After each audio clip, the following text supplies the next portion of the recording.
Okay, thanks, Jordan. Injuries, Dewan Jones, his injury will require surgery, so he's out for the season, which is disappointing for the young man. Um, so he'll battle back. He'll rehab and he'll be ready to roll, but disappointed for him. The game itself, obviously, like we talked about yesterday, the effort uh, for 60 minutes, all 60 minutes were required, and really pleased with how the guys fought and hung in there and endured and were resilient.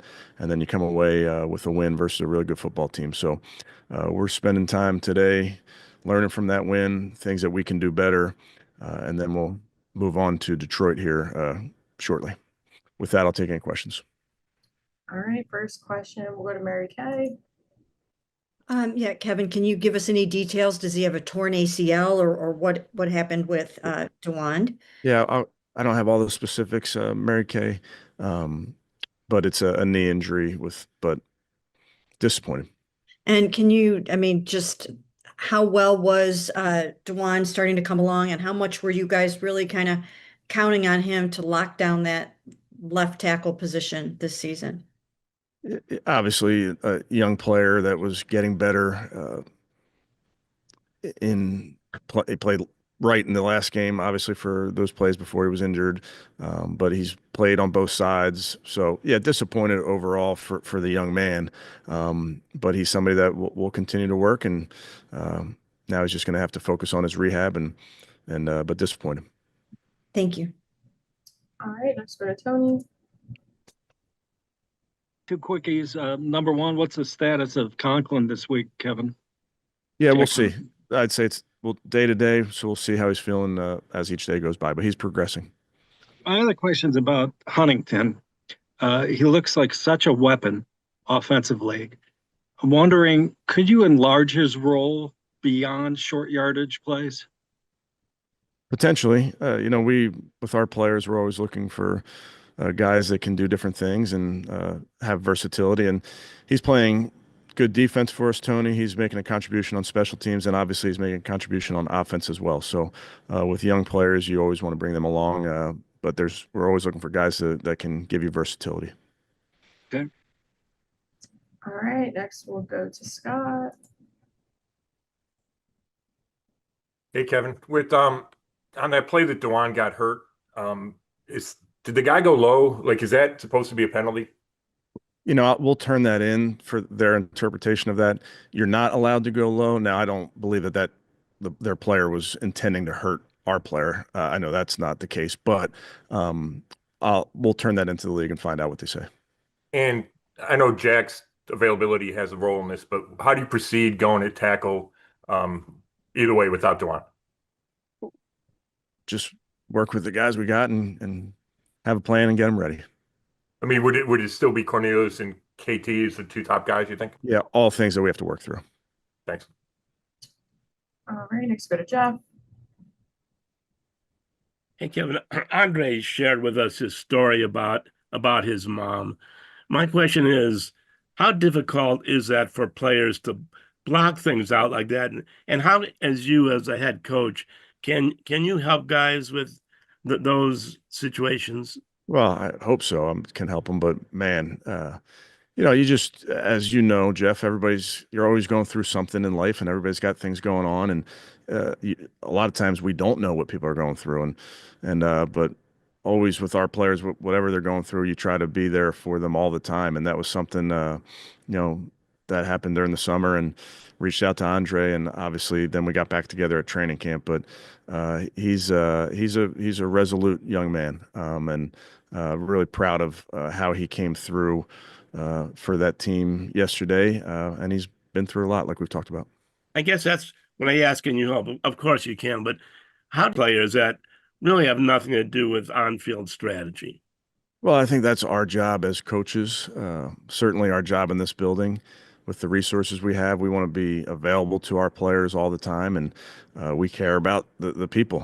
You want players to play well on Sunday, you better care about the person. And, it's nothing, it's not complicated in that. We just want to make sure that we're there for our players. Thank you. Okay, next go to Ashley. Hey, Kevin, just thinking about the performance that you guys got from that D line yesterday, how key do you think it was that pressure was coming from so many guys, so many different plays? It wasn't like one person just necessarily dominating. Well, I think that's a testament to that group. Ashley, I think the talent from everybody out there, we feel like everybody can win. As you know, Miles Garrett gets a lot of attention, so there are opportunities for other guys to win when they do want to slide to him or bring a tight end to him or bring a running back to him. Miles can still win in those situations, as we've seen, but it does free other guys up to have that one-on-one matchup, or run a game with another player and win. So they all play together, but having a deep group there allows us also to stay fresh throughout those games. Miles was going to be my follow-up because, there's screen grabs and stuff going around of him having, three guys trying to block him back. It looks like at one point one of the tackles had an arm around his neck yesterday, and he still got home for that half a sack. Is there anything at this point for you as a coach that you see these opposing offenses do to Miles that surprises you in any way? No, I wouldn't say surprise, Ashley. It's every team goes into playing us and says we have to have a plan for number 95. And like we talked about, it can be sliding to him all the time. It can be making sure there's a tight end over there or running back. That is, is their prerogative what they want to do. I guess the point is he plays through all that, and we use him in a variety of ways, and then the impact that it has on the other players. It's why he's the defensive player of the year just for perpetuity, in my opinion. All right, next we go to Joe. Hey, Kevin, just for a guy like Shelby Harris with what he's able to do on special teams with the kick block and everything, 12-year veteran, how much does that prolong a guy's career being able to have a skill like that? Well, I think that was number 6 for him in his career. So yeah, it's a real thing. You're talking about preventing points in that skill, and also the ability to do it when batting down passes. So it's definitely a tool in his toolbox. Not a lot of guys have the ability or the awareness the savviness to do that, the strength, the length, all those things. So it's very impressive. And then just with Bond, it seems like him and Joe have developed a nice rapport despite him being here for just a month. Just what have you thought of his development so far? Yeah, I think he's had increased role in terms of reps in each of these games, and I think that will continue. Again, young player like you mentioned, and then it takes some time. It takes some time to rhythm up with the quarterback, to rhythm up with the offense. To his credit, this is a very, very, very intelligent young man, so we can really use him in a variety of ways and locations, if you will. But those young players over the course of a season, you do oftentimes see that role expand. And then just will the compliments this week continue? And just what was the mode last week of just doing that and having everybody compliment each other? Well, that's a great question, Joe. We'll see. Okay, thanks. All right, next we go to Cam.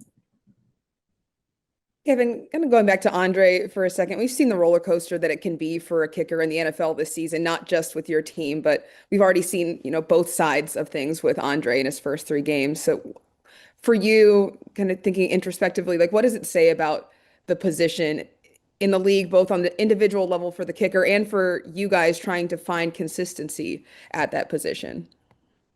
Well, I think the big thing there, Cam, is rookie kickers. Sometimes you'll miss a kick, you'll miss an extra point. I think the numbers will probably bear that out.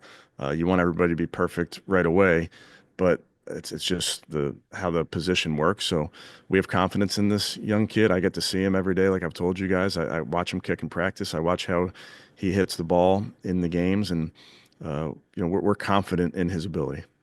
I've talked to his kicking coach, Andre's kicking coach, and a couple Hall of Famers about what it takes to go from a good kicker to a great kicker to an elite kicker. And they said one of the big things is really just the mental part, sticking to the process and leaning on your teammates. And I know he's got Corey in there.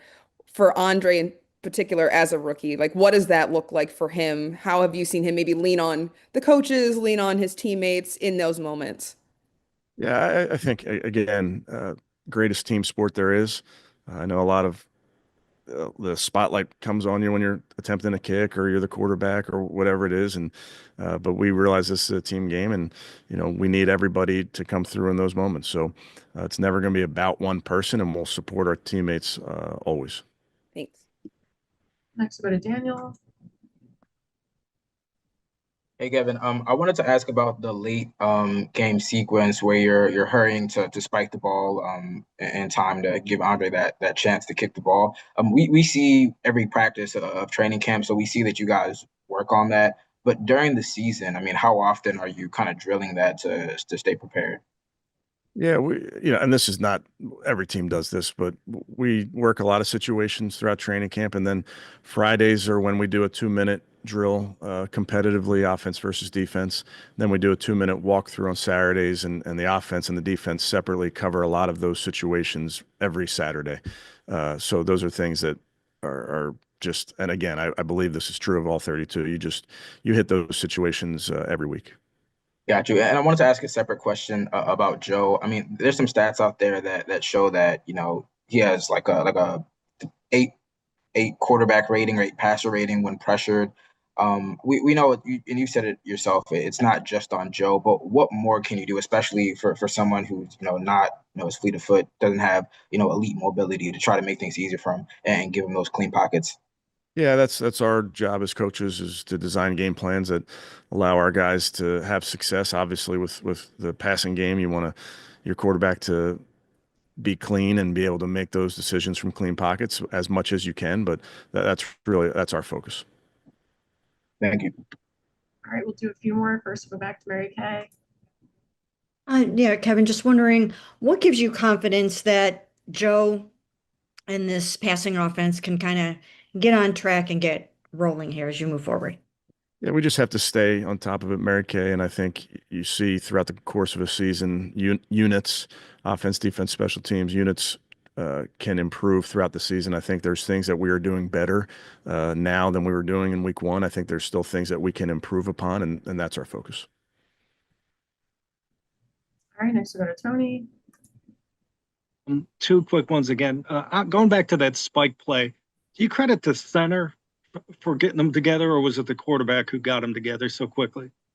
Well, as we teach it, Tony, the first part is the player with the ball getting down immediately and then standing up and handing the ball to the center, not throwing it. The center is allowed to then look to the side judge where the ball is spotted. He can spot the ball. You have to then make room, let the umpire touch the ball, and then be set for one count. And you have to be in a legal formation. The receiver's on the ball. Every player has to be facing forward. So those are all the things that we work on. But you see it around the league. The centers nowadays do a great job of, they spot the ball. They look to the sideline and spot the ball in that play. Yeah. And yesterday's game reminded me so much of your win against the 49ers 2 years ago. They came in undefeated, 6th week of the season. Purdy was going crazy and your defense stopped him. It turned out that game kind of altered that season because you end up winning 4 out of 5 immediately after that game. Do you believe in games can alter a season even this early in a season? I try not to think about it that way, Tony. I'm probably the wrong person to ask. It's a good question, but you probably ask somebody else. I got the blinders on. Okay, very good. All right, last one from Scott. Hey, Kevin, I got two. How do you balance, protecting your defense and putting it in good spots and punting versus getting too conservative offensively? Yeah, we have to score points. You don't want to just constantly put your defense in those positions. So our job as an offense is to end every drive with a kick, and presumably a PAT if that's your number one goal. But that's our focus on our offense.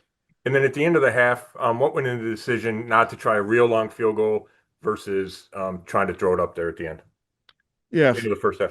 Yeah, thought about it. Just felt like that was too long of a field goal with the amount of time left where that put the ball at the spot of the field goal, as you know. So just didn't feel like that was the right thing to do in that moment. And took a shot there, and obviously, the risk is that it's incomplete and they get the ball for a Hail Mary, but understood that in the moment. Thanks.